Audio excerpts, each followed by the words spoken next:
save the lost and get glory to yourself. We ask in Jesus Christ's name, amen.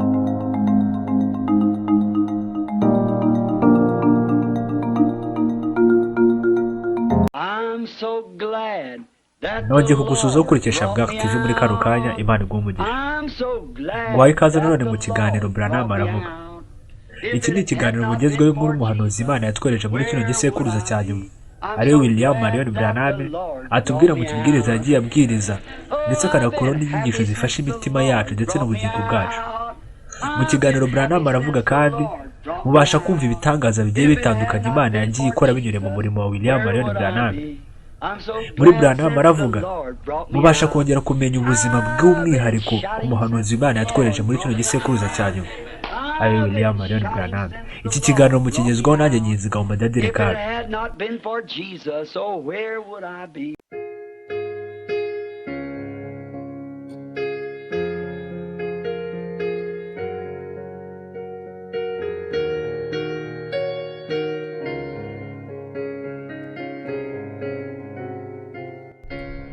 Nyuma yuko abantu benshi by'umwihariko ku bakunzi ba Shamgar TV bakomeje kwibaza bati si William Marion Branham ukunzwe kuvuga mu biganiro byinshi bitambuka kuri Shamgar TV ni muntu ki?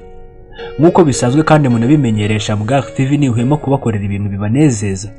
Uyu munsi nabwo turamenya byimbitse William Marion Branham wari we. Ayez foi en Dieu. Jésus-Christ le même hier, aujourd'hui et pour toujours. Umunota runaka muri Leta Zunze Ubumwe za Amerika mu 1909 tariki 6 z'ukwa gatandatu muri Bakersfield, Kentucky, William Marion Branham yaravutse. Akivuka umucyo udasanzwe waramanutuza mu cyumba yari amaze kuvukira. Mama Branham ariwe Ella ndetse na se ariwe Charles Branham. Umucyo wabakubise mu maso. Uyu mucyo wazengurutse icyumba Branham yari amaze kuvukiramo mu minota itari mike. Mu kanya gatoya uhituza kuri Branham ujya mu hejuru ku mutwe we. Mu kanya gato nanone urongera usohokera mu gisenge, urabura nibongera kubona. Aho hantu Branham yavukiye mu by'ukuri byari mu muryango wa gikene, hari ahantu habi cyane bishoboka. Ayez foi en Dieu. Jésus-Christ le même hier, aujourd'hui et pour toujours. Mu kwa cyenda mu 1916 ku myaka y'irindwi ikintu kidasanzwe cyarabaye. Yagiye kuvoma nk'abandi bana bose arimo aratambuka mu nzira, yabonye igiti kirimo kiravamo umuyaga mwinshi cyane. Yahise areba hejuru muri cya giti, mu kukireba yahise yumva ijwi rivugiramo rivuye muri wa muyaga mwinshi cyane wari urimo urahuha, rimubwira riti: ntuzigere mu buzima bwawe unywa inzoga, ntuzigere unywa itabi cyangwa se ngo wanduze umubiri wawe mu bundi buryo bwose. Ati hari umurimo runaka uzankorera numara gukura. Mu by'ukuri umwana w'imyaka 7 yese agira ubwoba bwinshi cyane nk'abandi bana bose. Gusa Imana yakomeje kumurinda ndetse no kumwiyereka mu buryo budasanzwe mu bwana bwe bwose, kuko Imana yari imufiteho umugambi amaze gukura. Ayez foi en Dieu. Jésus-Christ le même hier, aujourd'hui et pour toujours. Mu kwa cyenda 1927 ku myaka ya 18 yagize icyifuzo cyo kuba yajya mu burengerazuba bwa Leta Zunze Ubumwe za Amerika, mu bikombe ndetse no mu misozi ya Arizona. Mu kwa cyenda nanone 1928 hano yari amaze kumenyera ibintu bitangaje ndetse biteye n'ubwoba byamubagaho mu buzima bwe biturutse ku Mana. Yaje kumenya gutanga agakiza ndetse n'impuhwe by'umwami Imana ariyo Yesu Kristo. Amenya ko Yesu Kristo uko yari arejo n'uyu munsi ariko ari kandi azahora n'iteka ryose. Ibyo byamuteye imbaraga ndetse bimubera ikiraro kimwambutsa mu murimo w'ivugabutumwa cyangwa se gukorera Imana. Yaje kujya kuba umubatista nyuma aza kubavamo bitewe n'uko yabonaga hari byinshi baca hejuru mu ijambo ry'Imana nk'umubatizo ndetse no kureka abagore bakabwiriza. Kuko we ndetse n'igihe yabatizwaga yabwiwe amubatizaga ati umbatize mu izina rya Yesu Kristo nk'uko Bibiliya yera bivuga mu byakozwe n'Intumwa 2:37 kugera ku 38. Nyuma yaje kuva mu babatista cyukwe. Ayez foi en Dieu. Jésus-Christ le même hier, aujourd'hui et pour toujours. Mu kwa gatandatu 1933 arimo arabatiza mu mugezi wa Ohio River, igisho kirafunguka, Imana ubwayo ivuga n'ijwi rirenga ati nk'uko Yohana yateguye kuza kwanjye kwa mbere, nawe muhaye umurimo wo gutegura kuza kwanjye kwa kabiri. abari bari aho ngaho bariruka, abandi bararira cyane barasakuza bitewe n'ubwoba. Mu kwa gatandatu tariki 22/1934, Branham nk'abandi bantu bose yaje kuba yakunda umukobwa ndetse bakora n'ubukwe. Uyu mukobwa yitwaga Hope. Mu kwa 9/1935 tariki 13 baje kwibaruka umwana wa mbere w'imfura, bamwita Billy Paul Branham. Mu kwa 10 tariki 27/1936 baje kwibaruka umwana wa kabiri w'umukobwa bamwita Sharon Rose Branham. Niyaje gutinda ku isi, yaje gupfa, ariko nyuma Branham aza kunezerwa nyuma yuko yaje kwakira iyerekwa rivuye ku Mana rimubwira ko Sharon Rose ari mu bwiza. Ayez foi en Dieu. Jésus-Christ le même hier, aujourd'hui et pour toujours. Branham mu 1936 yakiriye iyerekwa riturutse ku Mana imwereka ko hazabaho umwuzure uturutse mu mugezi wa Ohio River. Ibi byaje gusohora mu 1937 nyuma y'amezi make cyane abihanuye. Mu kwa 11 tariki 30/1936 byari akababaro kuri William Marion Branham kuko isi umubyara yaje kuba yakwitaba Imana ku myaka ye 52. Bidatinze mu kwa 7 tariki 22/1937 byari nanone akababaro gakabije cyane nyuma y'aho umugore yishakiye yanakundaga cyane yaje kwitaba Imana nyuma y'amezi 37 bamaranye. Bidatinze nanone mu kwa 7 tariki 23/1937 umwana we Sharon Rose Branham nawe yaje kuba yapfa. Ibi byababaje Branham cyane ndetse bimutera no kwibaza ibibazo byinshi ku Mana. Ayez foi en Dieu. Jésus-Christ le même hier, aujourd'hui et pour toujours. Mu kwa 10 tariki 23/1941 uwitwa MWIBAZA yaje kuba yakora ubukwe hamwe na Branham. Uyu yari umugore wa kabiri. Mu 1946 tariki 21 z'ukwa gatatu MWIBAZA ndetse na Branham baje kwibaruka umwana w'umukobwa bamwita Rebecca. Mu 1946 tariki 7 z'ukwa gatandatu marayika w'Imana Branham yahoze yumva ndetse akanabona mu myaka 30 yose yari amaze ku isi yongeye kumubonekera mu ubutumwa agomba kubwiriza ubwoko bw'Imana. Nuko atangira kubwiriza Imana ko ikiza abarwayi ndetse ibihumbi n'ibihumbi by'abantu bibasha gukira indwara. Mu 1950 tariki 24 z'ukwa mbere yakomeje kugeragezwa ndetse no guhakanwa n'abandi babwiriza bahakana ko Imana idakiza. William Marion Branham yongeye kwerekanwa n'Imana ko iri kumwe nawe. Imana yemera ko ijisho rya kamera rifata inkingi y'umuriro yagaragaye hejuru y'umutwe wa William Marion Branham. Bisohoka mu binyamakuru byinshi muri Leta Zunze Ubumwe za Amerika.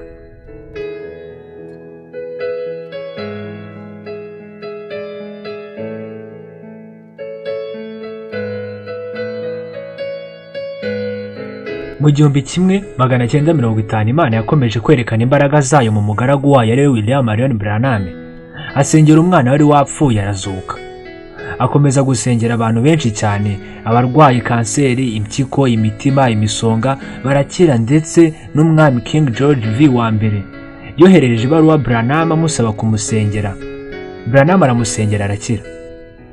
Mu 1951 Imana yakoze ibikomeye muri Afrika y'Epfo kuko amagana n'amagano y'abantu barakize, ndetse ibikamyo byinshi bitangira kuza gupakira imbago z'abantu bari ibimuga bakize.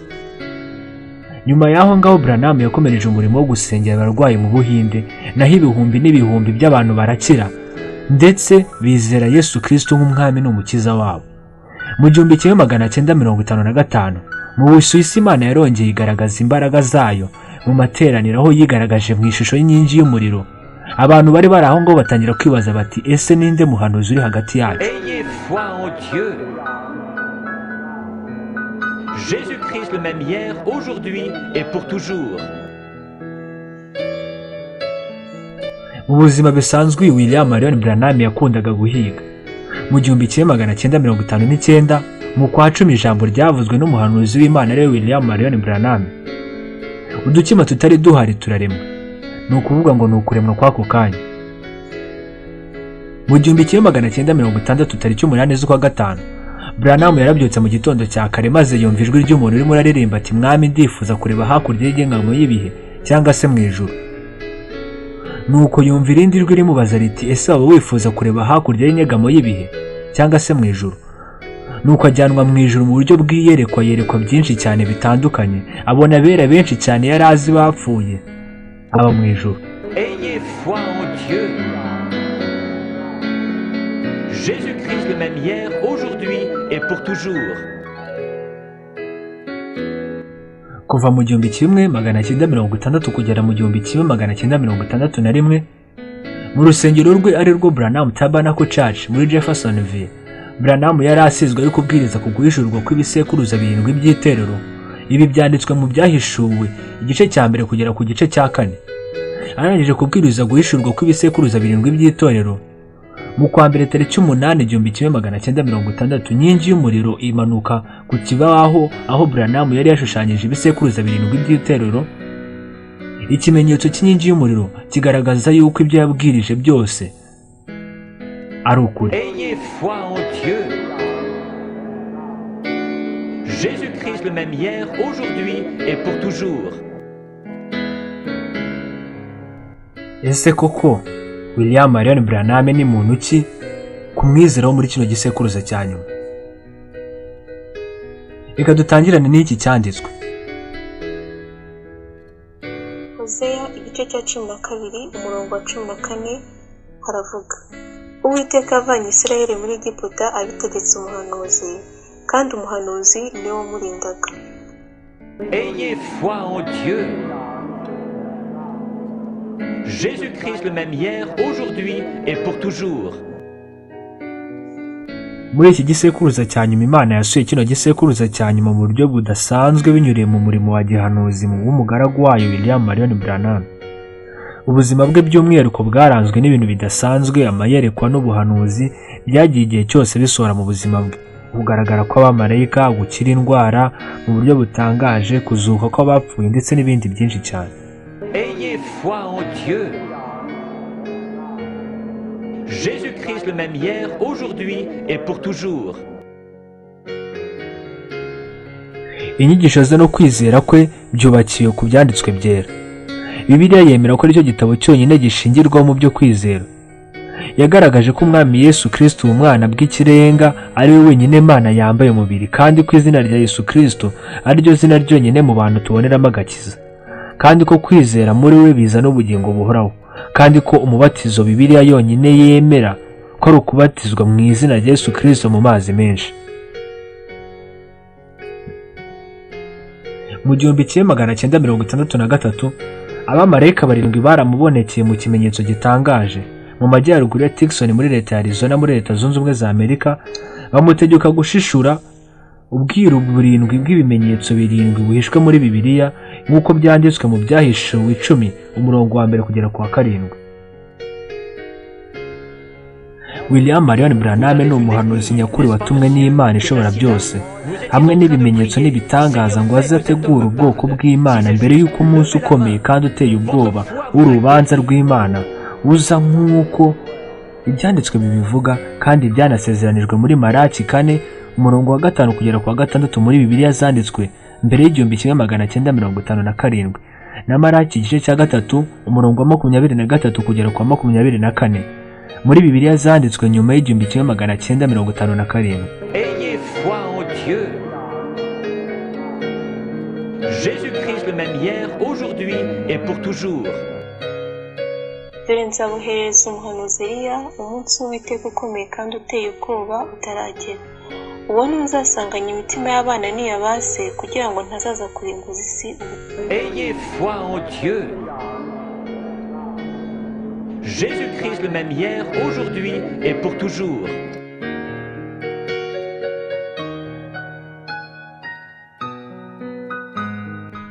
Nyuma yo gusohoza mu buryo butunganye umurimo w'Imana hano ku isi, uyu muhanuzi w'Imana William Marion Branham yatashye mu rugo rwa se ku itariki 24 z'ukwa 12 1965 azize impanuka y'imodoka. Très bien, frère Camp. Commençons depuis le début. Je suis né dans l'est du Kentucky, dans une petite cabane de bois, près de Burkesville au Kentucky. Le matin de ma naissance, mes parents m'ont dit qu'une lumière est venue dans la pièce et est restée suspendue au-dessus de moi. À l'âge de 7 ans, nous avons déménagé du Kentucky en Indiana, sur la route un peu plus haut d'où nous habitons maintenant. Nous allions chercher notre eau à l'époque d'un puits, situé dans un bloc de la cité derrière la vieille maison de campagne. Je me suis arrêté pour voir ce que c'était, et une voix me parla, disant « Ne fume jamais, ni ne bois ou souille ton corps en aucune manière, car il y aura un travail pour toi à accomplir quand tu seras plus âgé. » Effrayé. À l'âge de 37 ans, un soir, je priais dans ma chambre. Quand je suis relevé, j'ai remarqué qu'il y avait une lumière sur le sol. Et en regardant pour voir d'où cela venait d'en haut. La colonne de feu se tenait juste en haut. Ni nahangaha dusoreje kino kiganiro Branham aravuga cy'uyu munsi. Ndagushimiye twabanye muri kino kiganiro. Mwibutsa nimba utarakanda subscribe, sigukanda subscribe nimba uri mushyashya kuri channel yacu. Ndetse mwibutsa gushobora no gukomeza kudukurikirana ku mbuga nkoranyambaga zitandukanye kuri Facebook, Instagram, Twitter, hose wandikamo Shamgar TV. Imana ibahe umugisha naho ubutaha.